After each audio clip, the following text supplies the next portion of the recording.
Hi, this is Laura GB, and in this Power BI video, we're going to look at using personal bookmarks to make that report even easier to use.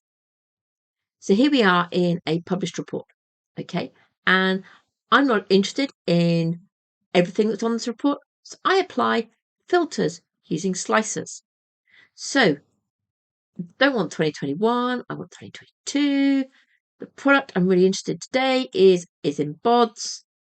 And I'm not based in all those countries. I'm just based in the UK. So there's my report. That's the one. And that's what I regularly have to do to come in here to discuss this report.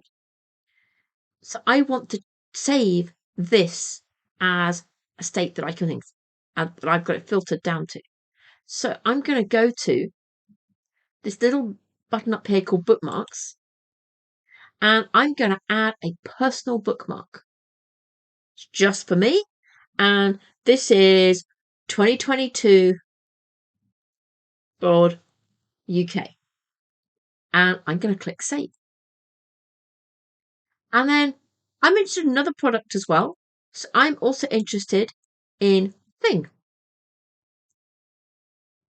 So there's my report. And I'm going to create another bookmark. So I'm going to add a personal bookmark of 2022 Thing UK. So this means I can switch between the two. I don't have to worry about how many filters I'm applying.